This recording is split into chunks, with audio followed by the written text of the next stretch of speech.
Hey everyone, welcome back to another episode of Forward Physio. If you don't know who I am, my name is Noah Mandel. I'm a Canadian physiotherapist, and I like to speak to experts from around the world in our space so that we can learn from them. If you are looking at the video version of this podcast, welcome to my new office. I've been painting the walls and renovating and decorating and building furniture. And now my own office is set up and I'll be running my own practice out of here. So that is why I haven't posted a podcast in a while.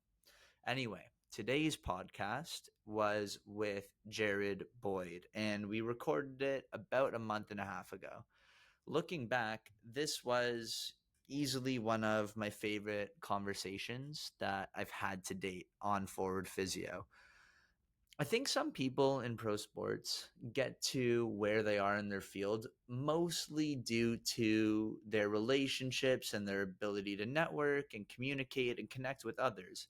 And while that may have served Jared, I'm not sure. I can definitely tell you he's also where he is because of his intellect and his ability to explain his thinking and his overall knowledge when it comes to rehab. He is the director of rehab for the Memphis Grizzlies in the NBA. And I think that the Memphis Grizzlies are in excellent hands. But what do I know? Today's conversation was largely about the functional versus non-functional exercise debate as it pertains to rehab and as it pertains to rehabbing NBA players. I felt like I could have had this conversation all day with Jared, and we had to stop it short at one point. But with that said, we do go pretty in depth. So I get it if it's a lot and you may want to chunk up your listening into different segments or rewind at certain points. But again, this was easily one of my favorite conversations that I've had so far. So I really hope you enjoy it and I hope you learn something. I know I did. And without further ado, I bring to you my conversation with Jared Boyd. Jared, you are a thinker that I really, really respect in this space. And I want people to have a good idea about who you are as an individual before we dive into today's topic. So, what are some beliefs or character traits that really help to illustrate who you are as a rehab professional?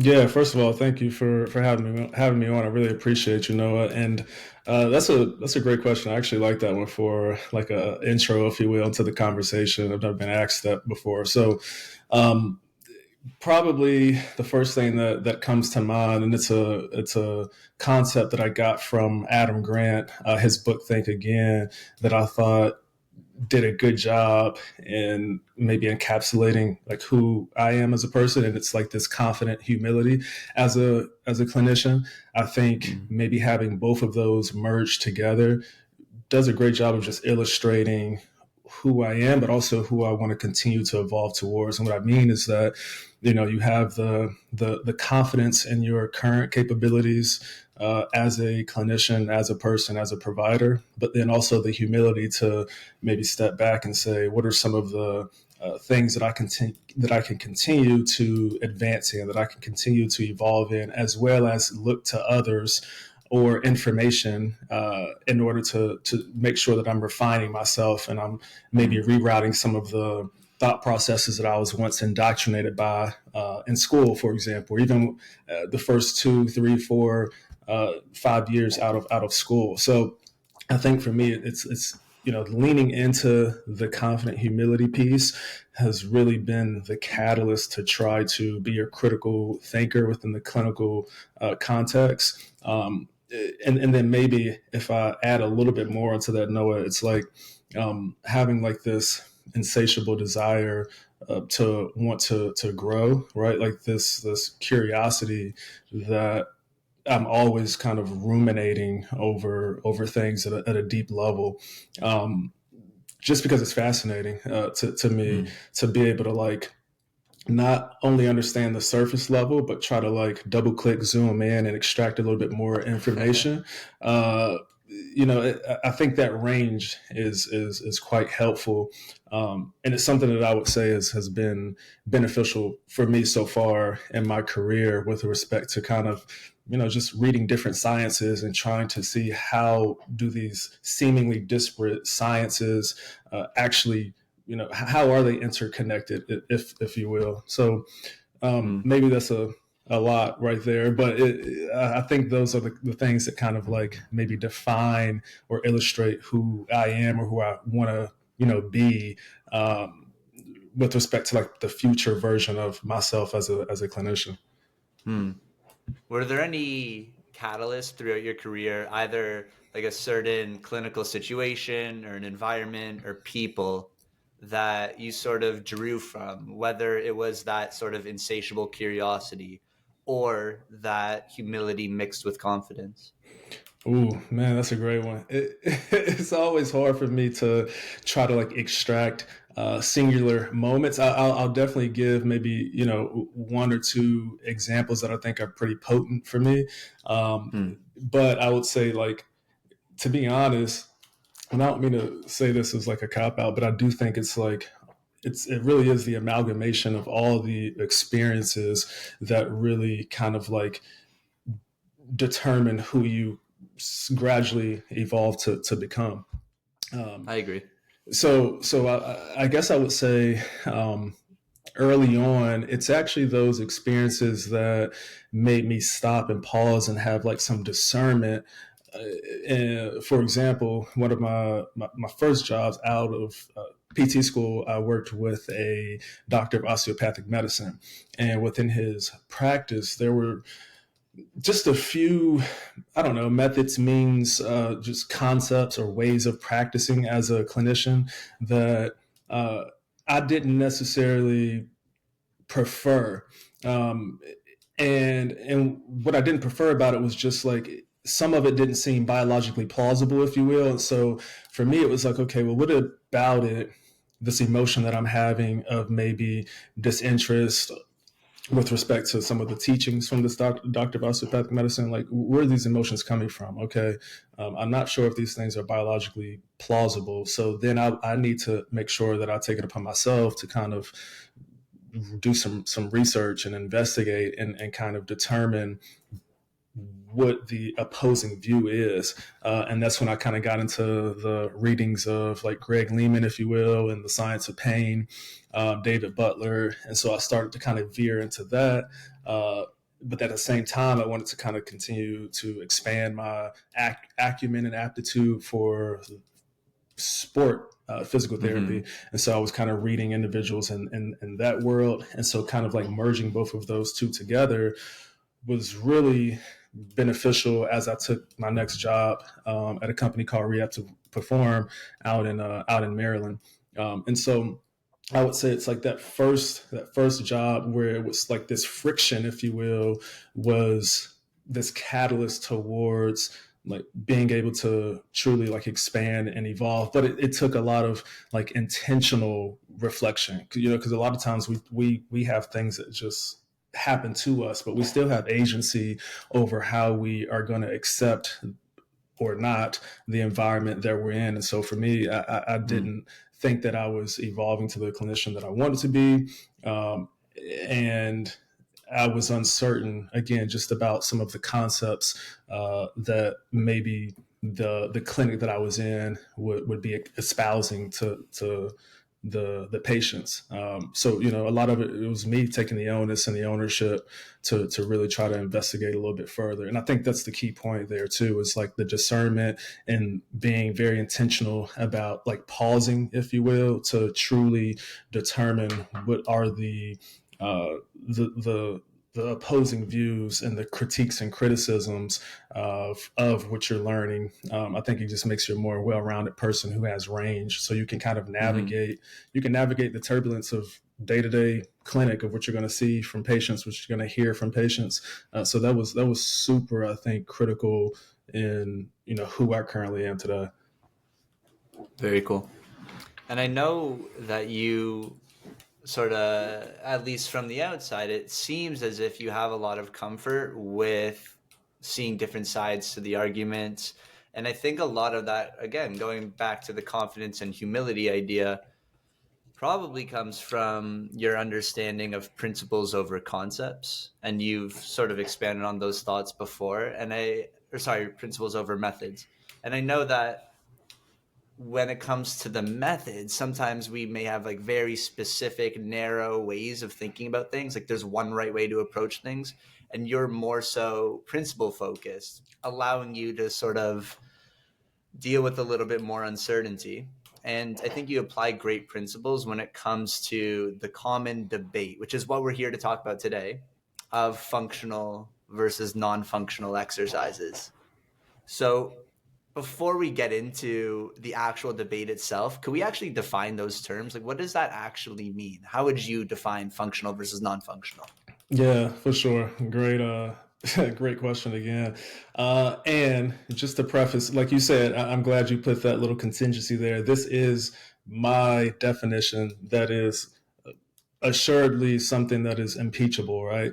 And people can Mm, kind of come up with their own definitions of it. But my worldview that allows me better sense making would say that the operational definition of functional is any activity that reduces constraints and enhances boundaries. Now, Noah, what I used to have though is maybe a little bit more, and in retrospect, I don't know if it was appropriate to have the rest of the definition. So I'll tell you what the rest of the definition was, and we'll start from the beginning again, is any activity that reduces constraints and enhances boundaries, increasing the potential to improve performance of a task. But what I did is say, well, increasing the potential to improve the performance of a task might not be necessary in order for something to rise to the level that we deem functional. So, mm, for example, if we think of a constraint as anything that limits the boundaries or configurations or possibilities of an output, or even the input, and I'll get to that point in a second, then it doesn't necessarily have to be something that is a particular performance or a task. So let's take, for example, someone who wants to get stage ready and they're for a bodybuilding competition, right? And that's one of their biggest constraints that they've received feedback for is their biceps, right? Or the lack thereof, right? They just don't have enough size and hypertrophy. So, what would be maybe the most functional route to have an improvement of the size of the biceps would be just direct tissue loading, bicep curls, if you will, different iterations of that. But how can we maybe direct the stimulus or stress directly towards where it needs to go? I mm, think something like a bicep curl, we could deem that as being quite functional, but it doesn't necessarily mean that there's a performance that is necessitated by that. So that's why I took off the rest of of that mm, definition and said, well, this is just something that reduces the constraints or enhances the boundaries. Again, isolated bicep curls can be functional, contingent on whether or not it's relevant to that individual's goals. And so mm, to your point, I think in the past and probably still to this day, we make things very dichotomous, very binary, black or white. Whereas things that would be deemed as non-functional are things that usually lack kinematic relevance and biomechanical representation to the terminal task that is the sport, right? So if it's something that limits their degrees of freedom, that seems to be very restrictive and isolated, doesn't have a lot of interjoint cooperation or coordination, we view that, generally speaking, as something that is lower utility within physical preparation, physical performance. mm, And I think a lot of times that comes from, the premise that we need to be recreating some of these more chaotic, representative types of tasks. But unfortunately, I think that blinds us to the credence behind isolated activities. And we start to put on like this thought process that and this is something I've been thinking about a lot lately, is that not everything is, and most things aren't, I would say, exercise dependent, right? We have like an exercise dependent worldview as opposed to an adaptation driven worldview. And so if Mm, we can understand what drives the adaptations, right, and the underpinning constituents of the specific adaptations, then you can come up with any number of different exercises. But we typically view the intervention first through the lens of, well, what's the most appropriate exercise? Well, it doesn't matter yet, because I need to discern what is the adaptation. And how do I do that? Well, I need to understand what the constraint is. And how do I determine what the constraint is? It's by having the conversation with the athlete, with the patient, understanding their sport, their task, what it is that maybe they don't possess, that they need to have a restitution of, to augment something, or they need to have the affordance of to maybe protect a particular joint from some type of stress or strain. So mm, for me, going back to your original question, functional is, it can be anything that again helps to reduce those constraints or whatever limits the degrees of freedom or the boundaries, and then something that actually enhances their boundaries. It gives them a broader uh, a broader affordance landscape, if you will, where an mm. affordance is just anything that the environment allows for action to take place. And so if we have more affordances, there's more options and opportunities that are perceived by the organism, and then there's likely more solutions that are available and viable options as well. Right. Okay. I think your definition does a really good job of taking out this false dichotomy between non functional and functional exercises. And it helps to think about what our actual goal is, and then whether or not whatever modality we're choosing can actually help get those adaptations or derive those adaptations to match our goal. I think that dichotomy, the false dichotomy that a lot of people have when it comes to functional versus non functional exercises, is that they, as you said, think that a functional exercise should look like the end stage task. So if it's a basketball player, which you're very well acquainted with, then the exercises that we give should look like the end stage task, and exercises that don't look like that, like a biceps curl, maybe because it's so constrained, it doesn't really mimic a lot of things on the basketball court, or a leg extension and hamstring curl.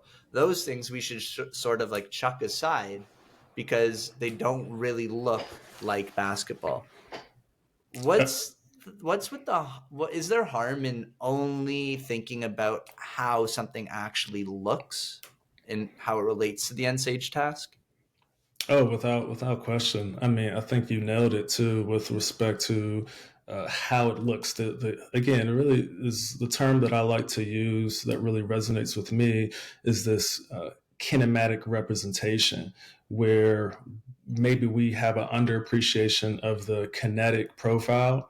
And so if we only do things that are solely integrated, non-constrained tasks that we would deem as functional, or a lot of the movement world would deem as functional, we might leave athletes left with immature capacities, and or immature structural load bearing capabilities or tissues, right, from a Mm, morphological or architectural standpoint. Because a lot of times some of these more integrated, non constrained activities might not deliver a high potency of stress and strain, meaning they fail to saturate the tissue to a high fidelity, where the morphological or the architectural changes don't occur. So if I can give maybe an example here, let's say someone has a biceps femoris strain, and we won't get into like the specific nuance of the grade of strain and all this, but let's just say they have a hamstring strain, and we are pitted between performing a single leg RDL to acquire restitution of the structure and the neuromuscular force generating capacities of that hamstring, or something that's more isolated, like a seated hamstring curl. I would I would speculate that a large proportion of our colleagues would say, "Hey, we're going to go with the single leg RDL Mm. because it is seemingly more similar to maybe a hamstring strain occurrence, biomechanically speaking, particularly if it were like a stretch mediated hamstring strain, which I know usually happens more to like the semimembranosus, but um, let's say they chose that. Okay, we want to make sure that this person can be able to tolerate their center of mass moving forward, and they're getting that strain and stretch on the hamstring. Mm. So we're going to go that route. Now, that's not incredibly inappropriate. I think there's utility there with respect to being able to navigate and manage your center of mass on one limb. Uh, and so I like that from a coordinative perspective. And yes, there is going to be true load that's being received and seen from that tissue. However, going back to what you stated and what you asked about what's maybe the downside, what's the trade-off, it is the ability to navigate oneself and to stabilize oneself effectively so that I can actually extract the most from that exercise might be blunted, as opposed to getting into a seated hamstring curl machine, especially, which I would be a proponent of isokinetically. Um, I am able to promote these structural, meaning architectural changes, because I can make sure that the centric velocity for that exercise is a little bit more potent. So now I get these fascicle changes and adaptations, which we know can help out with the forwarding protection. But I can also make sure, just in general terms, that the hamstring is just receiving the necessary stimulus in order to promote neuromuscular adaptations, and making sure that that is the tissue that is not only receiving the stress but producing the output, right? So it's getting Mm. the input, which is one thing. It needs to get input to have those structural changes, but I want to make sure that it's the thing that's engendering the neuromuscular output as well. Because if I'm doing a single leg RDL, there could be a chance that there is this intra limb compensation that's happening, similar to ACL reconstruction, right? A single leg squat, for example, where maybe the knee is less involved and it's the ankle or the hip that's taking more ownership. So the same Mm. could be true for a single leg RDL. And so to me, it's understanding, again, what are the adaptations that I'm seeking, as well as what are the trade-offs, what's the upside, what's the downside, and what are the capabilities of the athlete to load that exercise in an appreciable manner to derive the necessary stress to start to signal that particular adaptation. Right. I'm glad that you started talking about compensations there because that it leads me into my next question. Some people may be on board and now they fully understand this debate between non-functional and functional exercises, and that sometimes you're trying to pick the exercise that's best suited to drive adaptation, even if it doesn't look like the end stage task. But for the critics out there, for the skeptics, what would you say to someone who would ask, why do we need to actually get on a hamstring curl machine?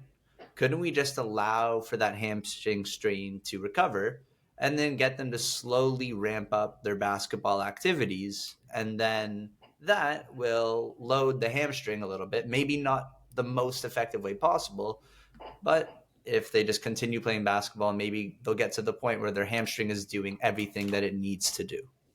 Oh yeah, for sure. I think that's a very common. I don't want to say debate, if you will, something that prompts a lot of judicious discourse, right, between colleagues.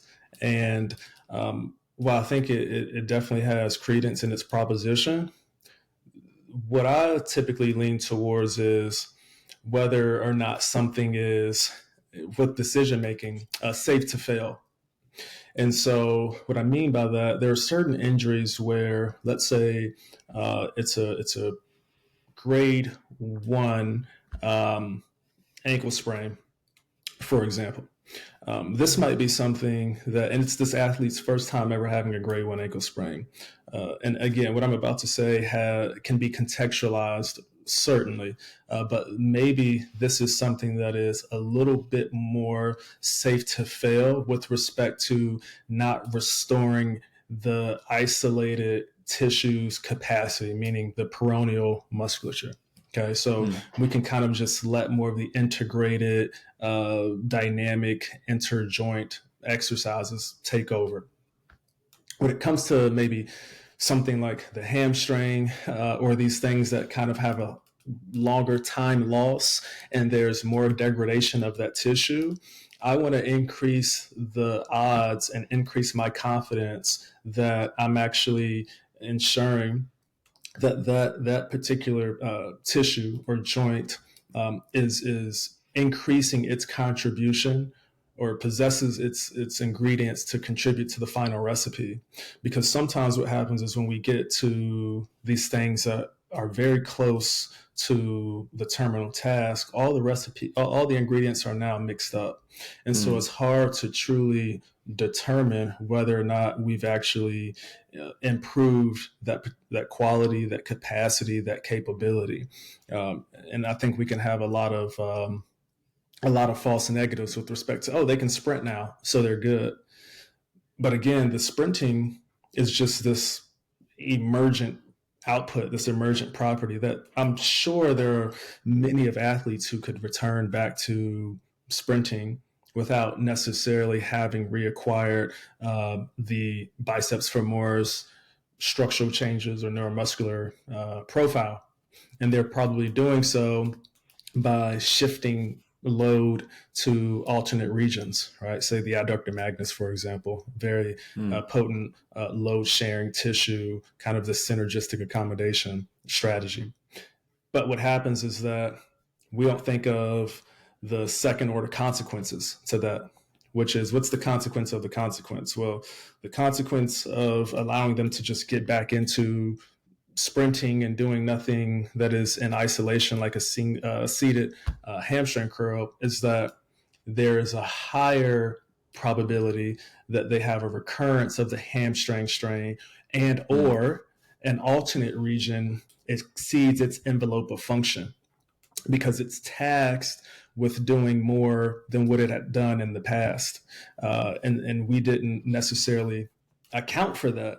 And so I think, my stance would be merging and marrying both of those concepts, where it's kind of like this, you're concomitantly doing isolation as well as integrated work across the continuum of manipulating force and time.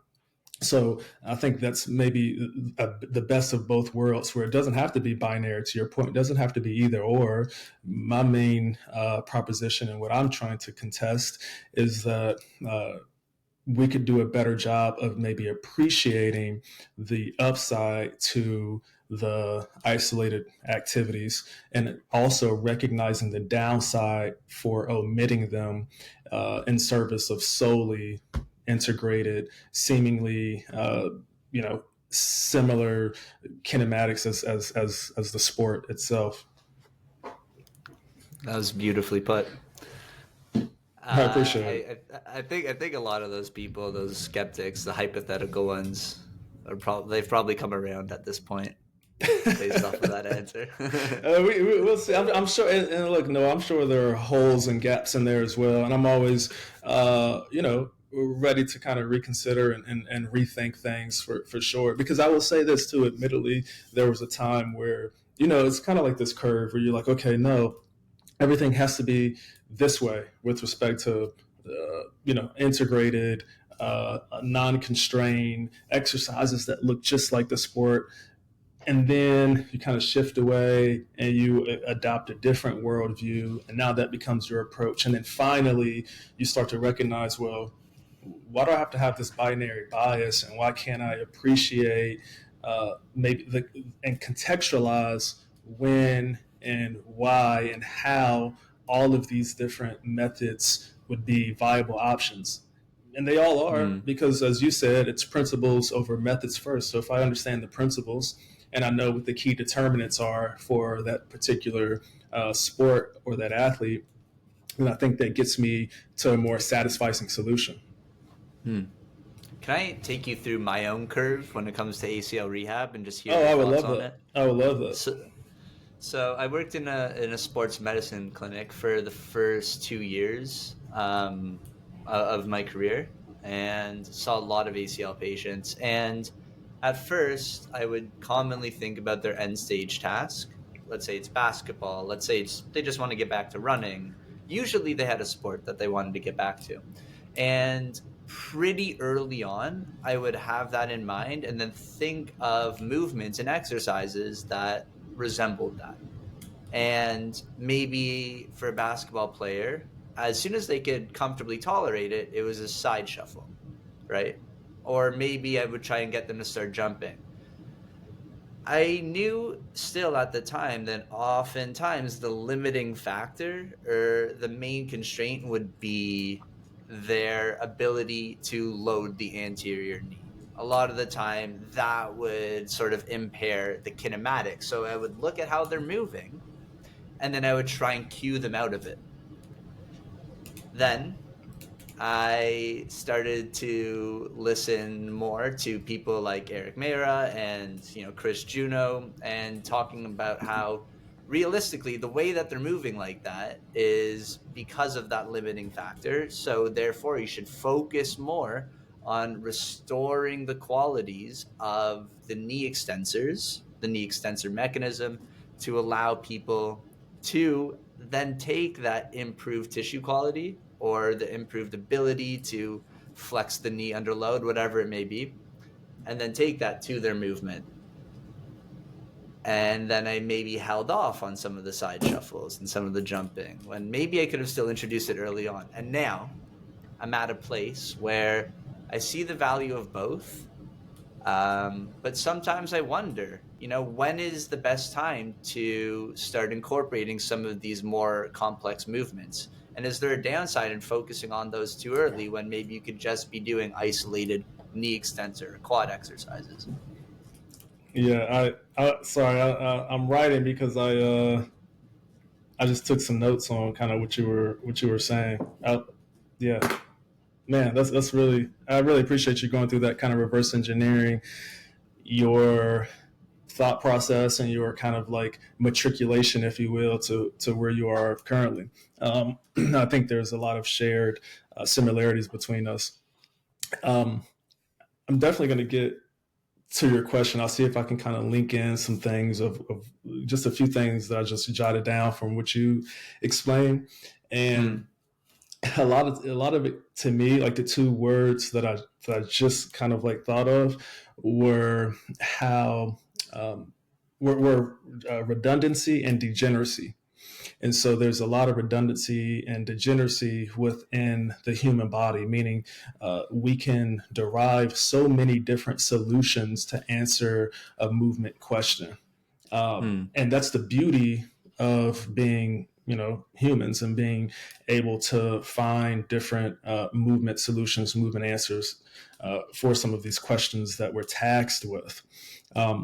There's this thing called the bliss of motor abundance, right? It's blissful. It's like, man, there's an abundance of different motor programs and patterns that are available to us. But the challenge becomes when we kind of perpetually rely on one kind of set, and maybe one of two things I think about happen when we constrain the motor abundance that we have, meaning we constrain the amount of solutions that are available. We either don't distribute work across multiple tissues or joints. And so now there's going to be a cumulative aggregation of mechanical stress that eventually outpaces the remodeling of that tissue. And now we see that there's degradation to that tissue, or it can't service the demands that are required by the sport effectively.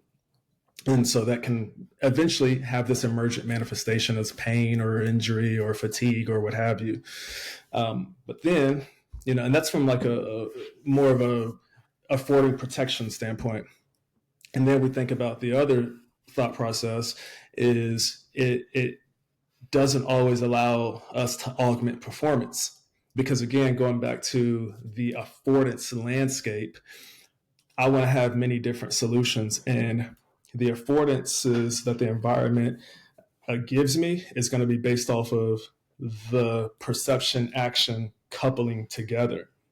So, for example, an NBA player who has great internal capabilities, meaning they don't have many constraints to their internal knee extensors moment, like they can decelerate pretty effectively and skillfully to where they're able to make sure they evade the defender, create space, and now this gives them the ability to get off their three.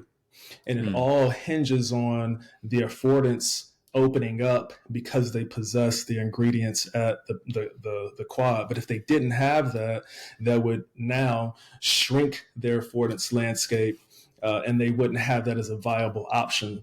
And so they would then need to do something else, and that would negatively influence their performance. So so going back, I'm trying to create this story, but like redundancy, degeneracy, we got the affordance landscape.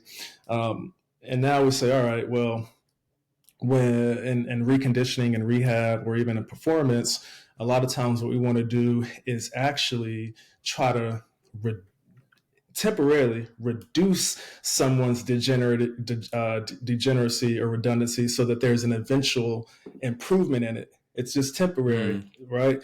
And so to your point, and I wrote this down, that the kinematics are the unfavorable kinematics are an expression of the immature kinetics. Okay. And so if I can for people that get confused between kinematics and kinetics, could you say yeah, that in another way? yeah, for sure. So I think of it this way, because a lot of times kinematics are like spatial temporal, and kinetics are kind of force generating constituents. But I just kind of put it this way: I look at kinematics in this term as the shapes and positions that the athlete can acquire and get into, and then the kinetics as the force profile, right? So how are they manipulating their mass in motion? Okay, their momentum, if you will. And so if I know that typically, and it's a byproduct, bidirectional influence, that the kinematics are oftentimes a result of the kinetics. And even if it is the flip as well, where yes, sometimes the kinetics are a result of the kinematics, we have more of an ability to manipulate the kinetic profile more than we, I think, do the kinematic piece. Yeah. And so when you ask the question of, well, at what point of the reconditioning process do we start to add in some of these more emergent, reflective of the task oriented drills? I would say it all is going to be contingent on what is the rate limiter or the trainable deficit that we're trying to acquire. So let's say it's the knee, for example, and it's ACL reconstruction. And we know that we want to expand their affordance landscape. But in order to expand it, we have to first reduce it, and we have to constrain that joint. And early on, maybe we want just, to reroute arthrogenic muscle inhibition. We want to make sure we have a hypertrophy to kind of like circumvent the atrophy. I probably want to constrain it. And there's not a ton of these very emergent tasks that I'm going to do. But eventually, once Mm-hmm. I kind of get past that and I start to say, all right, we want to get more to like max strength, if you will, or sub max strength. And we're going to do things that have that require you to recruit motor units at a high magnitude. Once they get into that phase, while those things have high forces, they have high forces over a longer duration, right? So it's not temporally constrained. Then Mm. I would say, well, now we can start to, in parallel with those types of constrained loading vehicles, I'm going to start to have them do things that are more emergent. But it's all based on how I manipulate impulse and how I manipulate Mm-hmm. momentum, right? So I would never ask someone to do a very dynamic effort, forward lunge, right when they are starting in isolation with some type of heavy leg press, if that's their first exposure, right? Heavy single leg press where they're trying to get maximum muscle strength. They probably haven't done anything where they're getting explosive strength that requires force to be produced fast or in a short amount of time. And so if I understand where they are on this impulse momentum type of trajectory, then I can pair the thing that looks like the sport with the thing that's in isolation to make sure that I don't surpass their capabilities or their qualities. But once they start to Mm. get to these things that are, okay, now we're in explosive strength and we're hitting ballistic, pushing isometric muscle actions for the quad, right? Where I want you to be able to reach this peak in a condensed amount of time.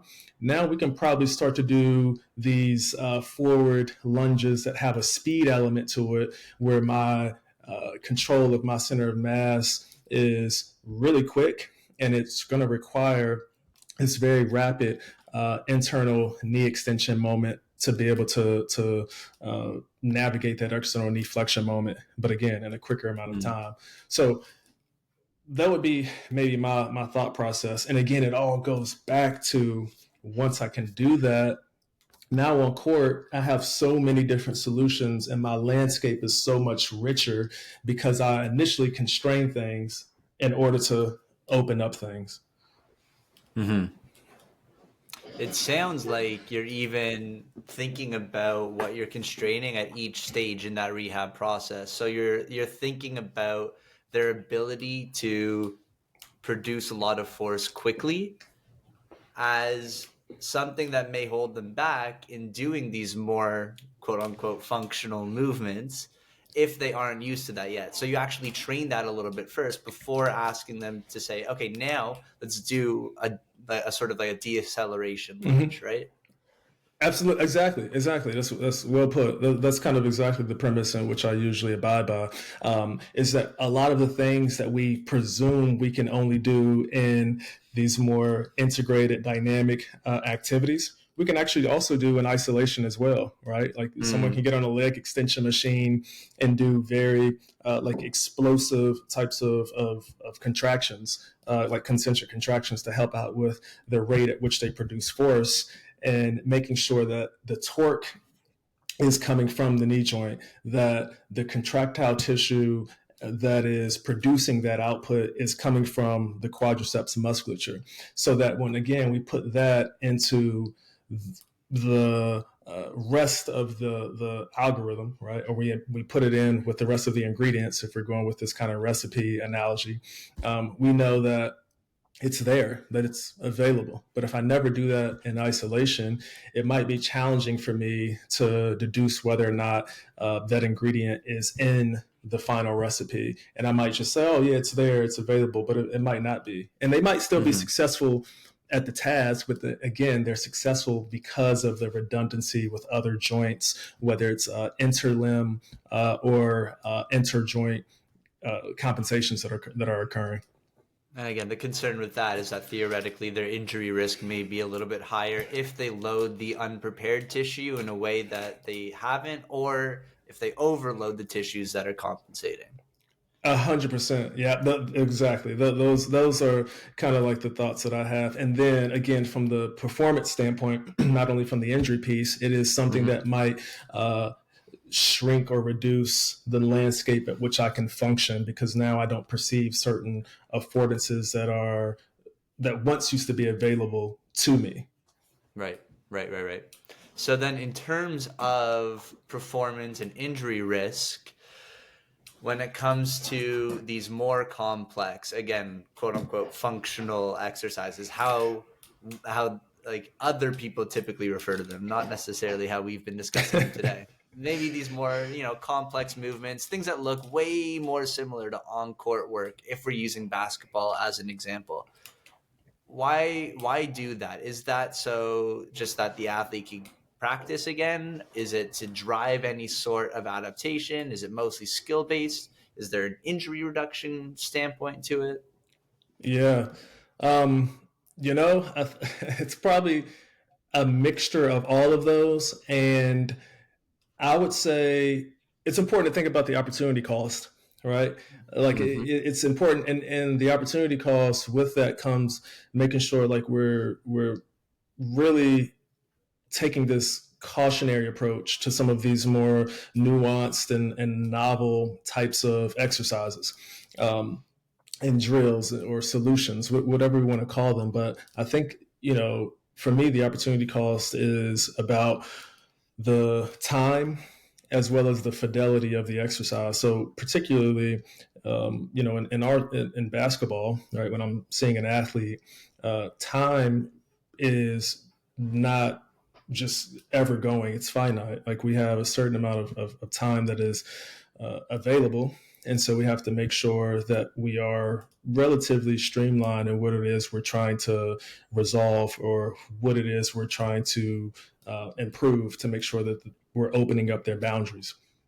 So let's say I did one of these exercises that had a lot of different components with it. I would Mm-hmm. have to ask myself, well, what am I missing out on by doing this? What is the opportunity cost of this exercise or drill or activity? And does it actually outweigh and have a higher upside than the thing that I'm leaving off of the table and decided not to do? So I think of Mm-hmm. that. And then the other two things, Noah, that I think about is what is the reversibility and consequentiality of choosing those more nuanced and what I would deem as like typically more superfluous exercises. Well, it is, yeah, a lot of those things, they're reversible. Like I could say, all right, well, I could do something completely different if it didn't give me the adaptations. But again, it goes back to time pressure that we typically don't have the luxury of. If I've spent 2, 3 sessions and those sessions were 30 minutes or so each, now I've wasted an hour and a half. And so I can eventually Mm-hmm. reverse it and choose a different route to proceed in the future. But again, I've failed to maybe deliver a potent type of intervention. But then the consequentiality piece is, what are the second order consequences? How is this consequential to what it is we're trying to develop and resolve from a trainable deficit perspective? Mm-hmm. And so a lot of times, some of these things that have many different components have a lot of consequences that come with them. And the consequences, we continue to have a player have immature and underdeveloped kinetic profiles and or architectural morphological adaptations. And I think Mm-hmm. that is something that um, is almost deemed as being uh, just a route that you don't want to go down with an athlete, because again, they want to get out there and be the best version of themselves. So maybe it is similar to some degree as like negligence, if you will. And so again, I think of like the consequentiality, reversibility as the two big things, and the second order consequences as well as the opportunity costs. And if I could say one more thing, a lot of those Yeah. they have competing demands. Like they have competing. It's like too many stressors at once, and so the signal gets lost. And so the system that we're trying to adapt might not actually receive an appreciable or stimulative type of input to have it adapt, whether that's sensory motor or neurocognitive, whether that is from a tissue structural standpoint, such as tendons, where we want to have mechanical strain for those adaptations, or whether it is from the mechanical tension of a contractile tissue if we want hypertrophy. If we're throwing so many different things simultaneously with one exercise, well, where's that intended stimulus going to go? It's so many things. It's that are competing with each other that nobody wins. The analogy is kind of like, two cars, one on each side, playing chicken, right? So they're coming at each other, and it's like, well, if one doesn't veer off, both end up losing. And so I Right. think, that's kind of the a metaphor that I would use for some of these exercises that just involve so many different components at play, where nobody wins and everybody loses, and it was a waste of time, and it was a big opportunity cost. Yeah. So then applying all of that to the real world and coming from, I guess, the audience's perspective or the sports fans' perspective, when a player gets injured in the NBA, you hear that so and so player has now begun doing on court work. Or like now they're doing one on one, they started participating in full contact practice, whatever it may be. Under your belt, would it be safe to say that if a player has started to resume on court work, that's not coming at the cost of restoring whatever it is that we're trying to restore in the reconditioning process? Or are they already at a point where those tissues have been reconditioned and they could start now expressing that sort of their regained ability on the Mm, court? yeah, I love that one. That's great, man. So I would say I think of that as understanding the sport first. So basketball is an invasion, but also an evasion sport as well. A lot of times we only think of it as invasion. We're trying to invade someone's space so that we preclude them from scoring, or we're trying to evade someone from an offensive standpoint to create separation in space and have more solutions available to increase our odds of scoring. So it's Mm. invasion and evasion. Invasion and evasion is typically predicated on the manipulation of one's own motion or their mass, which really is just momentum. Momentum is mass times velocity. So if I can manipulate my momentum, then I can either create better separation or evade someone, because now I have the ability to decelerate, throw the defender off. But I also, on the flip side, if I can change my momentum, I have a better ability to invade someone's space as well by accelerating my mass.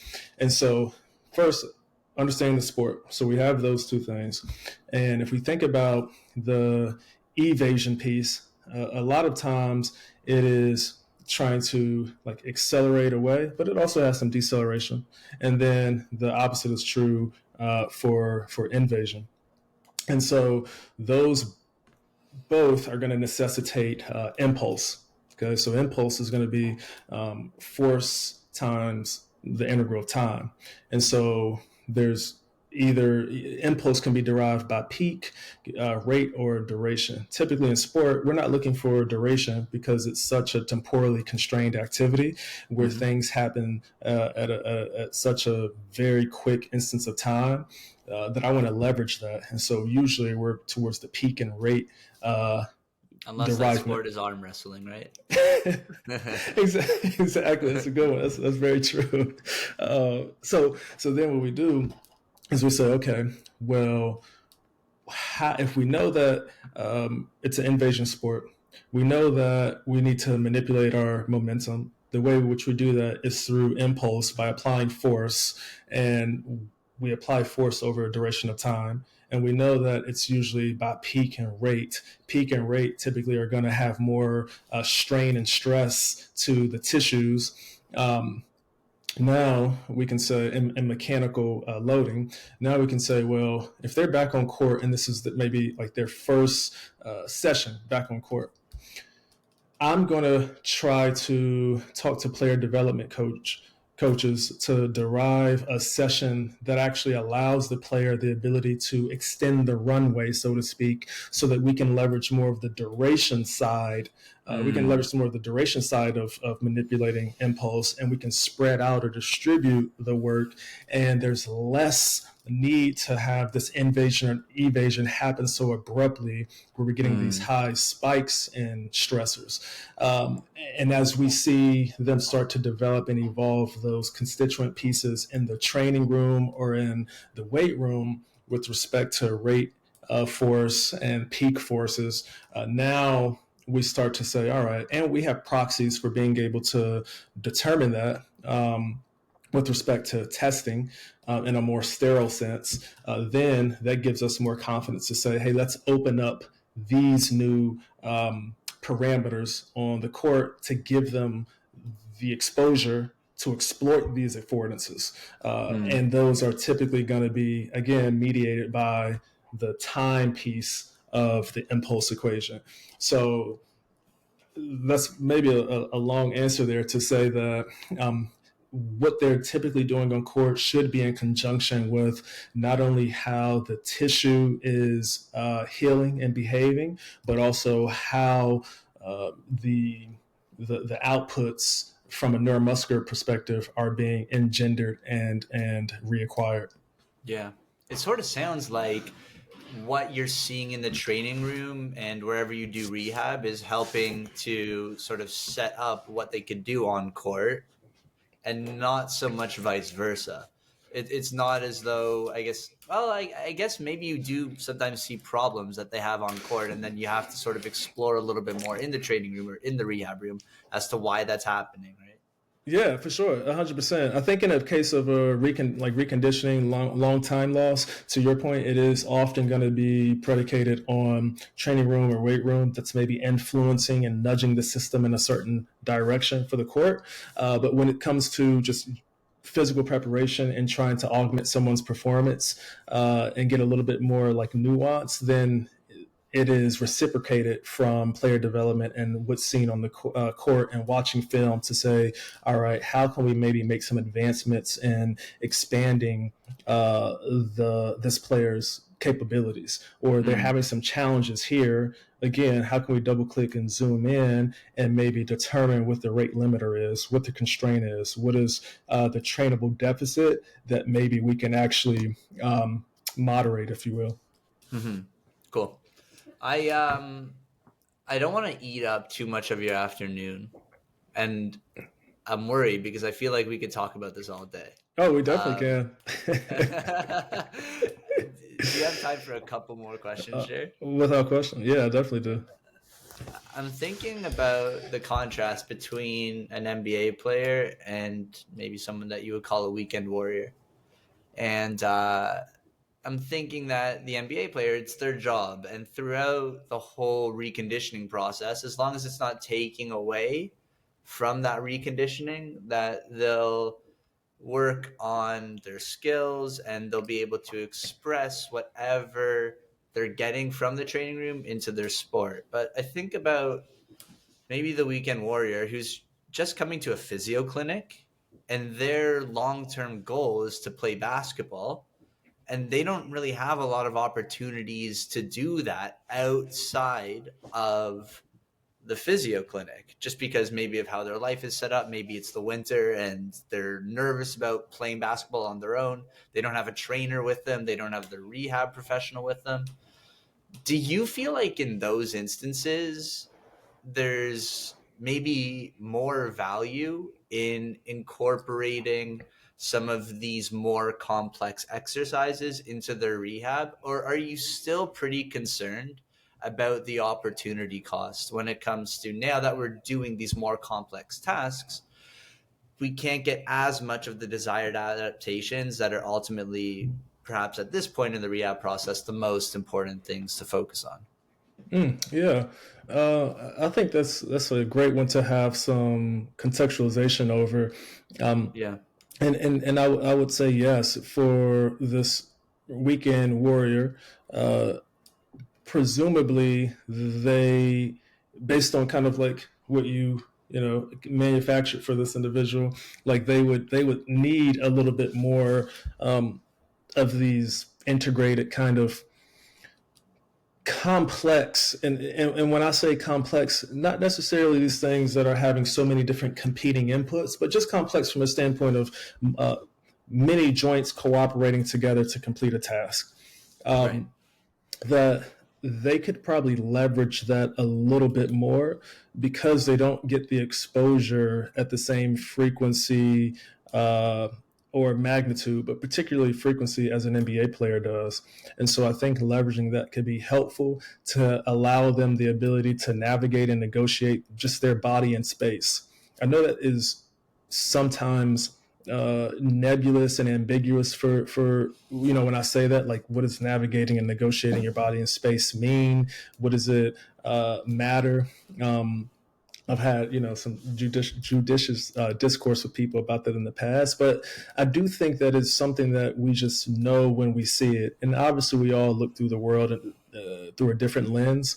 But I do think that just being able to move in space, if you don't get the opportunity to do so at a frequent kind of cadence as an NBA player, I think that could be really valuable because not only does it help to bestow confidence in the isolated components and constituents that you're building on, but it also is a nice way to serve as like this lag indicator on whether or not the basal constituents or those underlying components are actually resolving themselves, Mm. because the person is going to be able to start to determine and discern whether or not they feel differently with those tasks. You can kind of watch and determine as well. I mean, obviously you can use technology as we got all these technology is just advancing so fast where we can start to kind of like objectify joint angles and motion and moments, etc. But sometimes I don't think we even always need those things. And so for me, it's like it gives the patient, this weekend warrior, the confidence, but it also acts as like this ability to bridge this chasm between isolation and the emergence of sport, where we're kind of like in this middle ground where, again, it just serves as this lag indicator, where the lead indicator is more of the isolated actions and qualities and outputs that we can measure at times and determine what their torque or forces are. Um, but it's like, well, then what does that do to the thing that is more closely or proximate to the emergent task? So I think it's kind of twofold with respect to what it can deliver, um, Mm. as opposed to maybe the NBA player. And the last thing too is that the weekend warriors adaptive ceiling is a little bit lower than someone who's been doing the sport for years. And so they may not even need as much of the integrated task because they've probably done that so much throughout college, sometimes high school. And when you get into maybe some of these other programs, particularly in the NBA, where you are trying to leverage more isolated activities, those are the things that have a higher adaptive ceiling because it's novel to them. Their system hasn't been put in a Mm. constrained manner to be able to extract as much as it needs.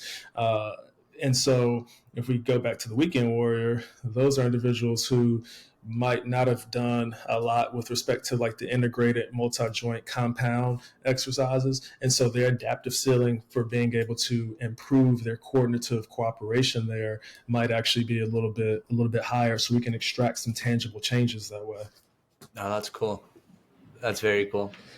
It's almost like if we were comparing like a bodybuilder who's never played basketball in his life and like only does isolated joint movements versus the basketball player Mm, who's never really like lifted much before. yeah, yeah, I like Right. that. That's a good analogy actually. Yeah, I think it's like yeah, just trying to recognize, and we won't ever really know. It'd be hard to maybe objectify, if you will, but like the adaptive ceiling of different individuals and or different tissues, different skills as well, where it's like, okay, like we've kind of saturated this quality or this capability. So now if we've checked that off, what's the next rate limiter, or what is a different quality that you want to advance or expand upon, this off season, if you will. Right. Gotcha. Last question for you, Jared. A little bit away from everything that we've spoken about today. I think that recapped it pretty nicely. Okay. Unless you have any thoughts about that you just want to get out before we move on. Um, no, I'm good, man. Cool. You've been doing a great job. I feel like I've been just going on and on, talking too much. Hopefully, my message is able to land decently on some people. I mean, hey, I'm with you. I mean, I've already learned a lot, and I think the other thing that I wanted to ask you that other people can learn from you is I think you have probably a job that most people it's their dream job when it comes to physical therapy, right? A lot of students they go in school and they think about how cool it would be to work in pro sports. Do you just have any general advice for people that would want to follow in a similar path as you, whether it's about developing beliefs and character traits that we spoke about earlier, or maybe actionable things that they can do throughout their career? Yeah, definitely. Um, you know, and I'm sure people get a lot of different feedback, which is fantastic. A lot of different advice and opinions that are out there, which I think is the beauty of it, because everyone's going to have their own um, path to get there. They're going to be coming in with their own set of circumstances where maybe a different piece of advice lands differently for them and more favorably. For me, I would say one of really the two biggest things, particularly coming from outpatient rehab. It goes back to kind of what we opened up with respect to confident humility, but particularly the humility piece is Mm-hmm. that, we, if you are coming into a high performance setting where you're working with a lot of different disciplines and departments and domain experts, it is incredibly essential to have humility, because of the fact that we usually, as physical therapists, would wear almost every hat in the clinic, and we would take the patient or the athlete that we're seeing from plinth to play, table to turf. We're kind of doing the totality of their programming. And so while that is certainly fun, and you kind of get a lot of fulfillment from that, and it's rewarding, once you usually get into this environment, especially the NBA, you're going to have different departments that are leveraging their unique capabilities and expertise and insights. And so being able to have enough humility to allow them to leverage those skill sets, and making sure that we keep the main thing, which is the athlete being available, being ready, and servicing them, I think is incredibly important. I think, Ryan Holiday says it, but ego is the enemy, and so the antidote to that is having humility. Um, and then maybe, the second thing, piece of advice, kind of correlates to this, if you will, and it is, while you have humility and letting people shine and leverage their expertise in their respective domains, it's also understanding that you don't have to just stay in your lane. So a lot of times people will say, "Oh, stay in your lane. This is kind of what you do." But I think it's important to make sure that you can speak different languages. You understand the perspective of different disciplines and professions, and so that means being able to, put on the turn signal and get in the left or the right lane. But I don't stay there for forever. I'm there just to kind of like reroute, move, get out of the way of traffic, and then I get back to my primary lane. But I need to be able to do that because that range gives me the ability to navigate chaos and be able to communicate and avoid challenges and issues, and whether it's traffic, whether it's an accident, etc. So it's the same thing with respect to this environment, where in order to avoid some of these hiccups and obstacles and roadblocks, I need to be able to speak the similar language as other disciplines, because that allows us to come together as a collective and help these athletes get to where they need to go, and determine ultimately like what is the most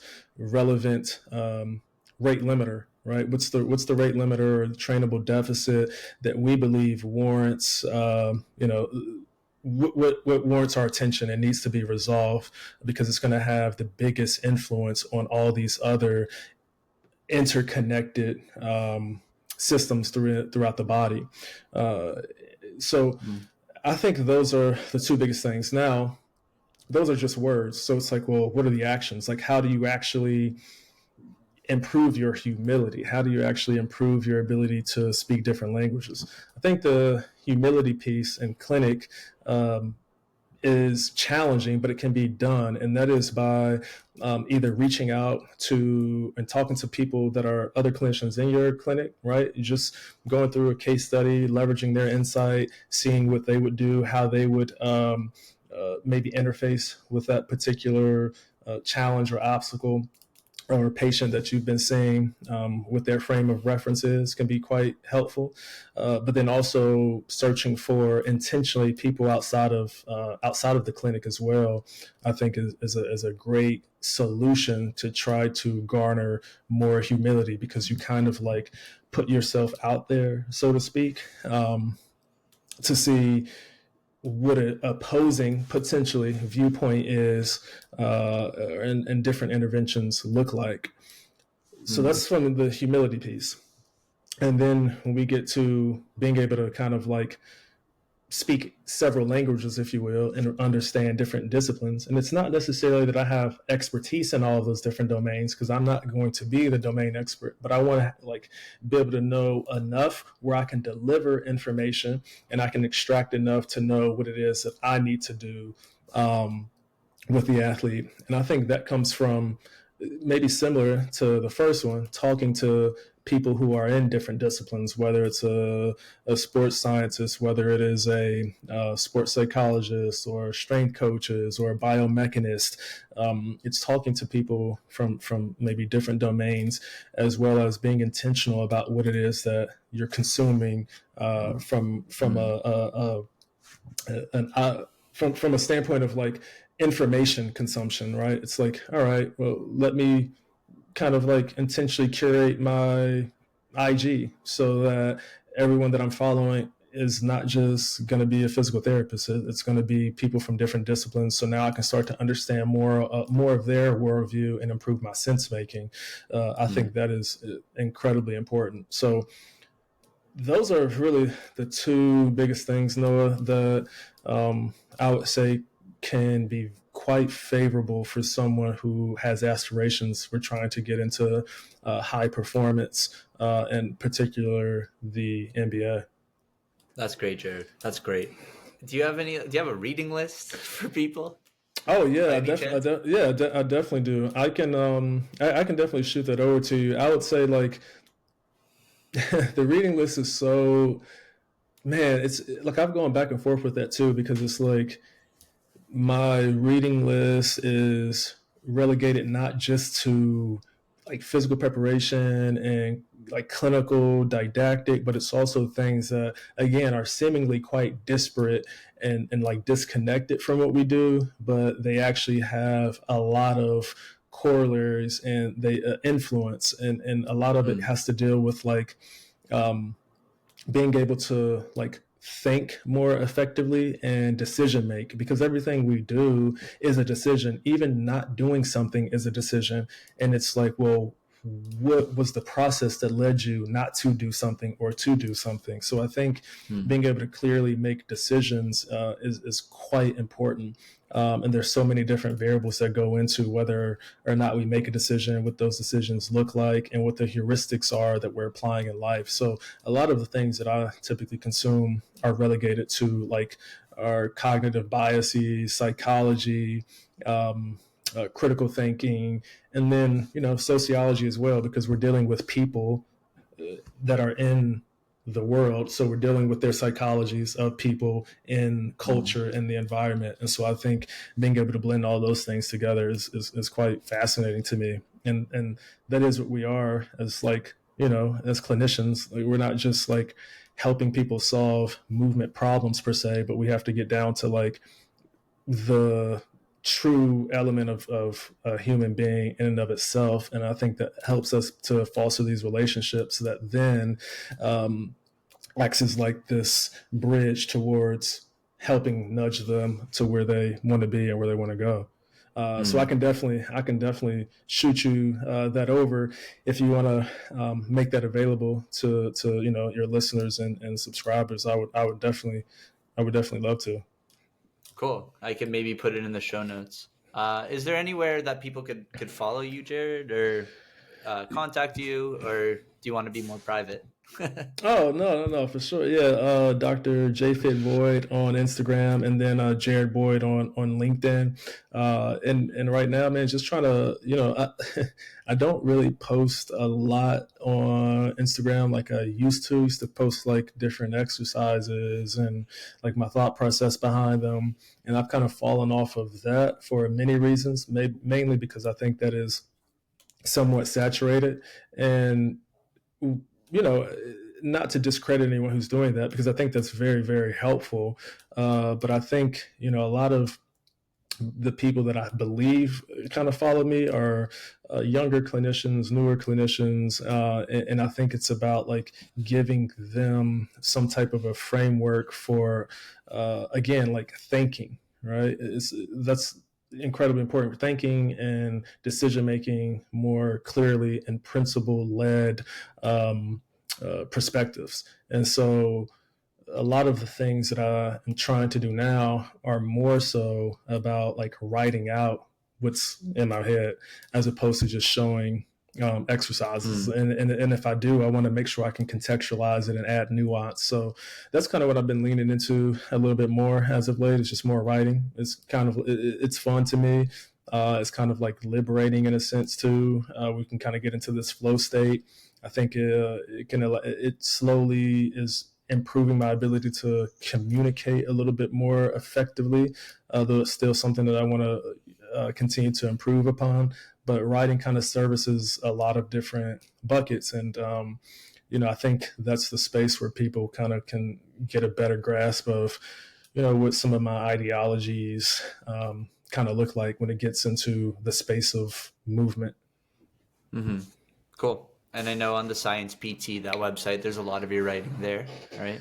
Yes, sir. Yeah, yeah. I think Yeah. that'll be where a lot of it is housed. For right now, we'll kind of see if there's anything else that develops in the future with different websites and individuals wanting to being willing to kind of like host and share some of my writings and work as well. Very cool. Cool. Jared, I love the worldview. You said you want to hone your communication. I think that's noble, but also you have such an incredible ability to be so specific in how you explain incredibly complex topics. And I think it's very admirable. I think people can learn a lot from your writing and just continuing to listen to your podcast. So thank you for coming on today. I really, really, really appreciate it. I learned a ton, and I'm sure everyone else did as well. Yeah, I appreciate you, Noah. This was fantastic, man. Like you said, we could have kept talking for another hour. I'm Yeah. sure of it. It was fantastic. Yeah, I was it's hard to cut it off sometimes, but that's a sign of a good conversation, right? Absolutely. Yeah. All right, Jared. Thanks again. Thank you.